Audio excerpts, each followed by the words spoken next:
Look, I've been doing this observer gig for the council for about 300 cycles now, and I've seen some wild stuff. Planets exploding, wars starting over misplaced pronouns in diplomatic translations. That one time a species tried to terraform a gas giant, and, well, let's not talk about that. But humans? Humans are something else entirely. They're like watching a slow-motion disaster that somehow keeps winning. And this story? This one takes the pastry or cake, as they say.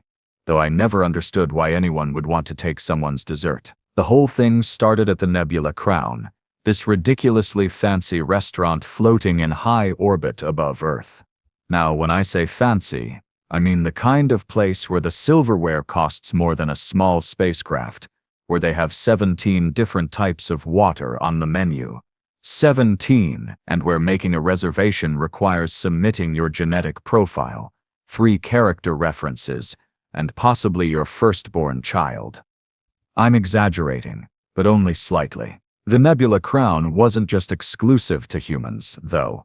No, this was one of those cross-species establishments, the kind designed to show off Earth's newfound status in the galactic community. You know, that whole "look at us, we're civilized now, we don't just shoot first and ask questions never" thing they'd been trying to project for the last 20 years since first contact. Spoiler alert, they're not that civilized. They're just better at hiding it under 3-piece suits and polite smiles. On this particular evening, the restaurant was hosting Kraxthor. Yes, that Kraxthor, the draconian trade prince, who controlled about 40% of the rare earth minerals in this sector. Picture a being that's basically a dragon from human mythology. Except real, about 9 feet tall, covered in iridescent scales that shifted between deep purple and midnight blue, with eyes that glowed like molten gold and could probably see through your lies and your skull with equal ease. His species, the Draconians, had been major players in the galactic economy for millennia, and Kraxthor himself had personally negotiated trade deals that made entire planetary governments sweat. He was meeting with Sienna Carver, CEO of Terran Dynamics, this human conglomerate that had been making aggressive moves in the mining and materials sector. Sienna was one of those humans who looked like she'd been sculpted from ice and ambition, sharp features, gray eyes that missed nothing, silver hair pulled back so tight it probably gave her a permanent headache, though you'd never know it from her expression. She wore a midnight blue dress that probably cost more than my annual salary and moved with the kind of precision that suggested extensive combat training hiding under corporate polish. The meeting was supposed to be a formality, a celebration of their new partnership agreement. Key word supposed. I was monitoring this whole thing from my concealed position. Don't ask where. Council observers don't reveal our methods when the evening started going sideways. And by sideways, I mean the kind of sideways where you suddenly realize the ground beneath your feet isn't quite as solid as you thought. The Nebula Crown staff were impeccable. Naturally. You don't charge customers 3,000 credits for a salad without having impeccable service. The servers moved like dancers, anticipating needs before guests even realized they had them, appearing and disappearing with the kind of choreographed precision that suggested military training, which, as it turned out, was more accurate than anyone knew. There were 5 servers assigned to the VIP section where Kraxthor and Sienna sat at a table positioned near the massive observation window, giving them a breathtaking view of Earth rotating slowly below, city lights twinkling like terrestrial stars. The servers were Dmitri, a tall Russian man with impeccable posture, Keiko, a Japanese woman who moved with dancer-like grace, Raphael, whose Cuban accent charmed everyone, Yara, a South African woman with a brilliant smile, and here's where it gets interesting. Someone who introduced himself as Thomas, though that name would turn out to be as fake as his credentials. Thomas looked perfectly normal, if you're the kind of observer who just glances at surfaces. Mid-30s, average height, brown hair, forgettable features, the kind of face that disappears in a crowd. He wore the same elegant black uniform as the other servers, moved with similar grace, and had apparently passed all of the Nebula Crown's extensive background checks, which, considering this place screened their dishwashers like they were hiring intelligence operatives, should have meant something. Should have. The dinner began smoothly enough. Kraxthor and Sienna exchanged pleasantries in that careful way high-level negotiators do, where every word carries 17 layers of meaning and everyone's calculating 3 moves ahead. Dmitri poured wine, different wines for each of them. Naturally, because draconian biochemistry processes alcohol differently, and the Nebula Crown wasn't about to poison one of their most important guests. Keiko brought out the first course. These delicate little arrangements that looked more like art than food. Raphael explained each dish with the kind of enthusiasm that made you want to eat things you couldn't even pronounce. And Thomas hung back slightly, observing, waiting for his moment. Yara was the one serving Kraxthor directly for most of the meal, which made sense because she'd been specifically trained in draconian dining protocols. See, Draconians don't eat like humans. Their table manners involve specific rituals, particular angles for approaching with food, and an entire etiquette around respecting their personal space, which extends about 3 feet farther than a human's. Mess it up, and you've committed a social offense somewhere between mild insult and declaration of war, depending on the Draconian's mood and status. But about 40 minutes into the dinner, right as Sienna was explaining the finer points of their mineral extraction techniques, boring stuff, honestly. All efficiency ratios and profit margins, though Kraxthor seemed fascinated. Thomas made his move. "Pardon the interruption," he said, stepping forward with a polite smile that didn't quite reach his eyes. "If you knew what to look for. I'll be taking over service for this section. Yara has been called away for a family emergency." Smooth, professional. The kind of thing that happens in restaurants, right? Staff rotations, unexpected absences. All perfectly normal, except Yara hadn't been called away for anything. She was standing about 20 feet away, near the kitchen entrance, looking confused as hell and checking her communication device like she'd missed some crucial message. I could see her from my position, even if most of the dining room couldn't. Sienna barely glanced at Thomas. She was too focused on her pitch, on sealing this deal that would make her company a major player in galactic trade. But Kraxthor's golden eyes narrowed slightly, just for a fraction of a second. Draconians don't get to live 300 years and control vast economic empires by being oblivious. He noticed something was off. He just didn't know what yet. Thomas moved through the next several minutes like a professional, delivering the next course, refilling water glasses with those 17 varieties I mentioned.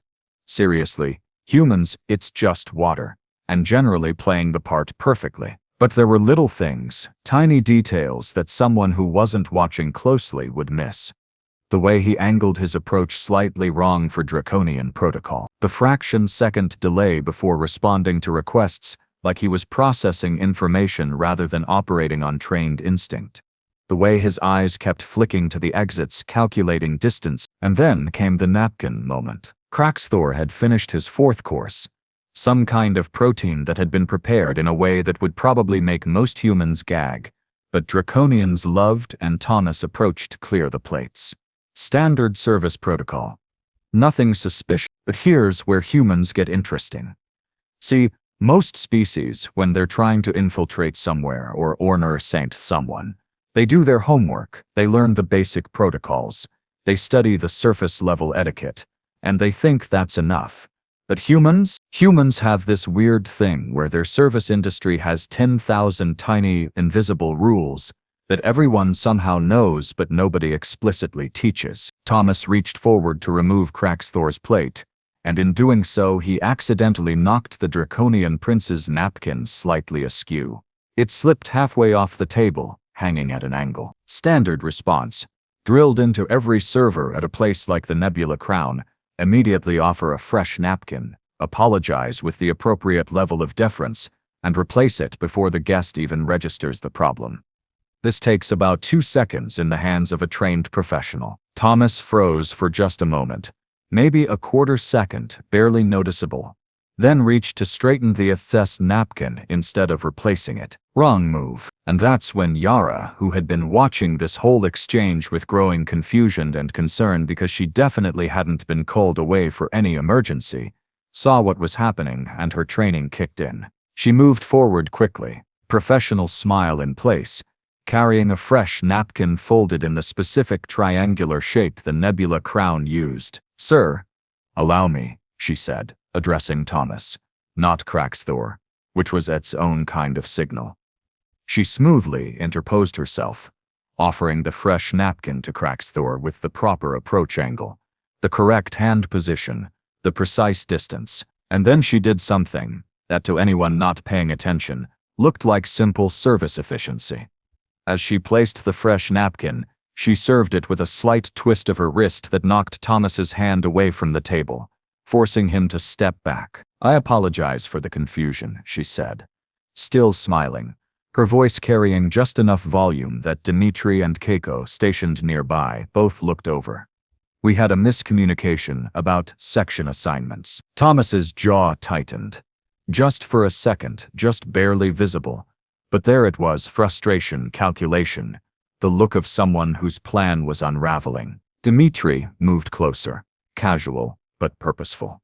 Keiko adjusted her position, cutting off a direct line to the nearest exit. Raphael from across the room caught Yara's eye and started moving toward the maitre d' station, where the emergency communication controls were located. The humans had just activated some kind of silent alarm system, all triggered by a napkin and 20 years of surface industry experience. Now, Craxthor wasn't stupid. He'd been watching this whole exchange with those molten gold eyes, his expression unreadable by human standards but probably screaming volumes to another draconian. He understood that something was happening, even if he didn't know the specifics yet. Sienna, however, was still oblivious mid-sentence about quarterly projections and market penetration strategies. Thomas made his choice. His hand moved toward his jacket in a motion that tried to look casual but was anything but, and that's when everything went to hell in the way only a human crisis can. So there's this saying humans have, when it rains, it pours, which I always thought was a stupid metaphor until I watched what happened next at the Nebula Crown. Because when things started going wrong, they went wrong with the kind of spectacular cascade that makes you wonder if humans actually generate their own gravitational field for catastrophe. Thomas's hand was halfway to his jacket when Dmitri moved. Now, I mentioned earlier that the servers moved like they had military training. Turns out that wasn't just a figure of speech. Dmitri crossed the distance between them faster than Thomas expected, his hand clamping down on Thomas's wrist with the kind of grip that suggested he'd done this before, probably multiple times, in situations way less fancy than a floating orbital restaurant. "I don't think you're reaching for a wine key," Dmitri said, his voice calm, almost conversational, which somehow made it more terrifying. Humans have this thing where the quieter they get, the more dangerous the situation is. It's backwards from most species, where threat displays involve getting louder, but effective in its own disturbing way. Thomas tried to pull back, but Keiko was already there, moving in from the side with a grace that definitely came from combat training, disguised as ballet lessons. She had something in her hand looked like a standard serving stylus, the kind servers use to input orders on their tablets, except she was holding it like a weapon, pressed against Thomas's side at an angle that suggested she knew exactly where human kidneys were located. "Let's not make a scene," she said softly, smile never leaving her face. To any casual observer, it probably looked like the servers were just clustered together discussing some minor service issue. The kind of thing that happens in restaurants, right? Staff coordination. Nothing to worry about. Except Craxthor was now fully alert. His massive form tensed in a way that made his scales ripple with iridescent light. And Sienna had finally stopped talking about profit margins, because even she couldn't ignore the sudden shift in atmosphere. The temperature in their corner of the restaurant seemed to drop about 10 degrees, though that might have just been my imagination, or the station's climate control reacting to a draconian prince preparing for potential combat, because their body temperature runs hot enough to affect environmental systems. "What's going on?" Sienna asked, her voice sharp, controlled. Her hand moved subtly toward her clutch purse, which I'd bet my next 3 assignments contained at least one weapon, because humans like her don't get to the top of cutthroat industries by being unprepared. "Security concern," Yara said, her voice carrying that same professional calm, though I could see the tension in her shoulders. "Please remain seated, Miss Carver.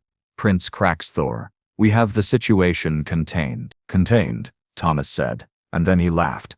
Actually laughed. This bitter sound that didn't belong in a place serving 17 types of water. "You people have no idea what you've just done." And that's when he moved. Not away from Dimitri and Keiko, but toward them, into them. Using some kind of close-quarters combat technique that involved dropping his weight and twisting in a way that broke Dimitri's grip through sheer physics. His other hand finally completed its journey to his jacket, emerging with surprise a gun. Not just any gun, mind you. This was one of those compact plasma weapons, the kind that's illegal in about 90% of civilized space. The kind that can punch through standard body armor and most structural materials. The kind that definitely shouldn't be on an orbital restaurant where one stray shot could decompress the entire section and kill everyone in a spectacularly horrible way. The dining room erupted into controlled chaos. And yes, I know I said never use the word chaos, but mumptats, there's no better word for when a fancy dinner party suddenly involves weapons discharge. Other diners started screaming, diving under tables, the kind of panicked response you'd expect from civilians who signed up for overpriced food, not firefights. But here's where humans get really interesting. The part that makes them terrifying to anyone who's been observing them for a while. They don't all panic. Raphael, who'd been moving toward the neutralize station, hit the emergency lockdown before Thomas even finished raising his weapon. Blast shields started descending over the observation windows, with this ominous hydraulic hiss, and the dining room's exits sealed with airlocks that could double as security barriers. Standard protocol for orbital facilities in case of hull breach, except Raphael had just weaponized it, turning the restaurant into a contained box. Thomas fired. A plasma bolt screamed past Dimitri's shoulder.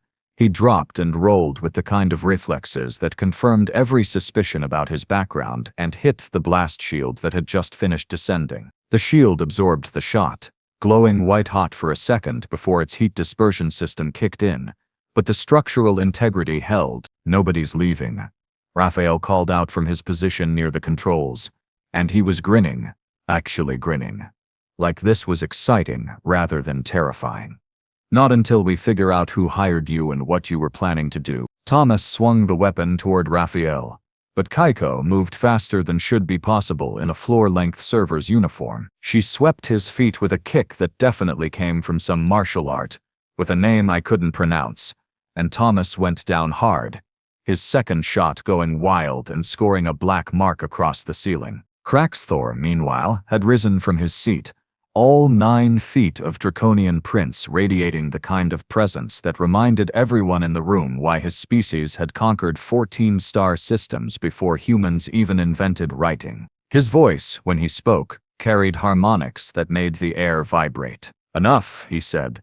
Just that one word, but it hit like a physical force. Thomas actually stopped struggling for a second, some primal part of his human hindbrain recognizing apex predator when it heard one. Dimitri took advantage of the pause to kick the plasma weapon away, sending it skittering across the polished floor toward Yara, who scooped it up with practiced ease and immediately checked the charge level and safety mechanisms. "Definitely not standard server training." "Who sent you?" Sienna demanded. Standing now, her earlier composure cracked just enough to show the steel underneath. "Viridian Corporation, Stellar Mining Consortium." "The Centauri rebels." Thomas, pinned to the floor with Keiko's knee in his back and Dimitri's hand on his neck, actually smiled. Blood ran from his lip where he'd bitten it in the fall, making his grin look manic, dangerous. "You think this is about your petty corporate wars?" he said, laughing again. "You think I'm here for trade secrets or contract sabotage? Oh, that's rich. That's really—" He never finished the sentence because Yara had moved closer, examining something on his jacket with the kind of focus that suggested she'd found something very wrong. She pulled back his collar, revealing a small device attached to his skin, pulsing with a faint blue light. "Bioweapon trigger," she said, her voice gone flat, professional, all warmth stripped out. "Targeted delivery system. He wasn't here to shoot anyone. He was here to infect them. The temperature dropped again, and this time it definitely wasn't my imagination. A bioweapon attack on this sail, in this location, with these targets. That wasn't corporate espionage. That was terrorism. Possibly war, depending on which species the weapon was designed to target. Thor's eyes blazed brighter, and I swear I could feel the heat from my position. Who was the target?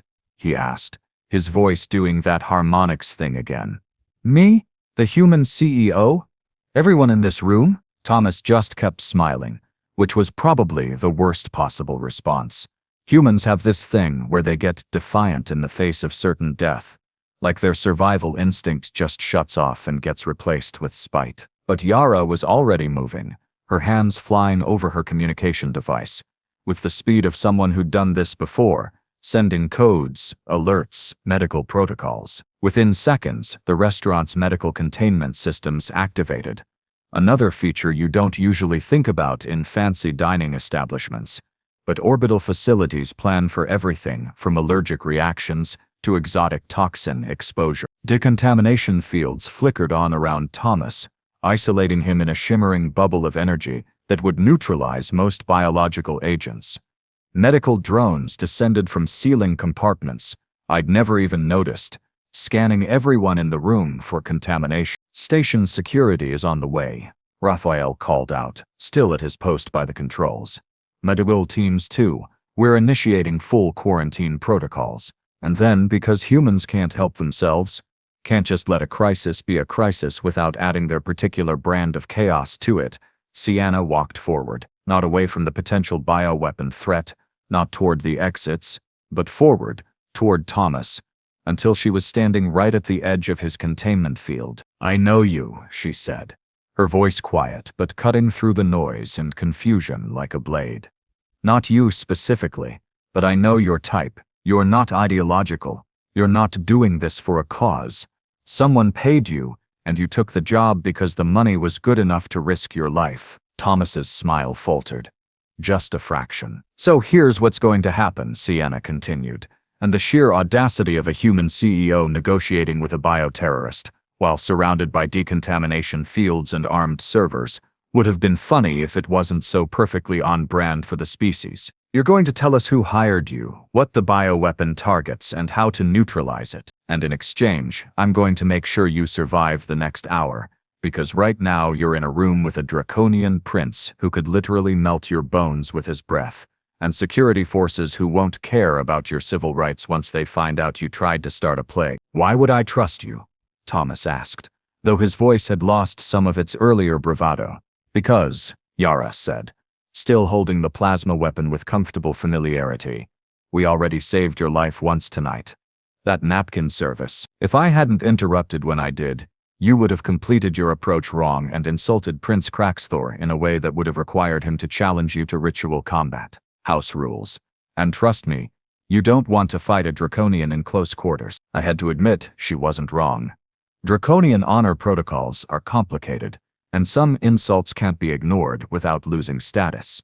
Thomas had been about 3 seconds away from being legally torn apart. The device is keyed to my heartbeat, Thomas said finally. Some of the fight draining out of him, stops beating, the weapon releases, kills me, kills everyone in a 50-meter radius. Targets both human and draconian biology.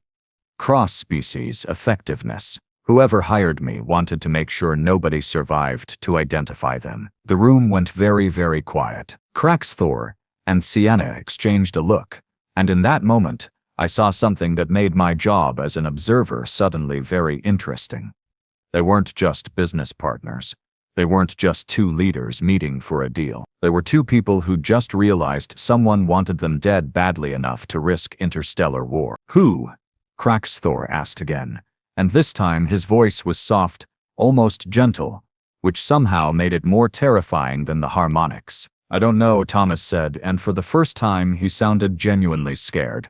Dead drops, encrypted communications, payment in untraceable credit. But the codes they used, the protocols, those were Viridian security protocols, from 3 years ago before they updated their systems. Sienna's expression went cold. Inside job. Someone with old access. Old grudges. The medical teams arrived then, swarming in with containment equipment and scanners, and that particular brand of efficient panic that medical professionals excel at. Behind them came station security, heavily armed, moving with military precision. The restaurant, which 90 minutes ago had been serving 17 types of water to wealthy elites, had become a quarantine zone and potential crime scene. But here's the thing about humans that always amazes me. That always makes my reports to the council sound like badly written fiction. They don't quit. Even with a bioweapon literally attached to a terrorist's chest, even with the threat of plague hanging over them, they kept working the problem. The medical team's lead physician, a woman named Dr. Indira Kapoor, who moved like she'd seen worse things than bioterrorism before breakfast, examined the device for approximately 45 seconds before declaring, "I can remove it. 30% chance of triggering the release, 60% chance of killing the patient. 10% chance everything works perfectly." "I'll take those odds," Thomas said, which showed either remarkable courage or remarkable stupidity. "Probably both." "I wasn't asking you," Dr. Kapoor replied, then looked at Cracksthor and Sienna. "This is your call. He tried to kill you. Protocol says we isolate him and let the device activate naturally when he eventually dies of natural causes in custody, probably in about 60 years if he's lucky." "Do it," Cracksthor and Sienna said simultaneously, then glanced at each other again with that same look. The kind of look that suggested this business partnership was about to get a lot more complicated. Dr. Kapoor nodded once, then got to work with a laser scalpel and neural inhibitor, her hands moving with the kind of precision that comes from years of practice in high-pressure situations. The whole restaurant held its breath, metaphorically speaking, since the decontamination fields were cycling air pretty aggressively. 3 minutes later, the device was in a containment vessel. Thomas was unconscious from the neural inhibitor, and Dr. Kapoor was grinning like she'd just won a bet. 95% of the bioweapon was a bluff, she announced, examining the device through the containment vessel's scanner. Real enough to read on sensors, but only enough actual agent to maybe make 10 people really sick for a week. This was a fear weapon, not an extinction event. The relief in the room was palpable, though Cracksthor still looked ready to incinerate something. "Someone wanted to scare us away from this partnership," he said. "They wanted to make us believe the threat was existential." "Well," Sienna said, and now she was smiling. "This sharp, predatory thing that reminded me why humans are such successful apex predators.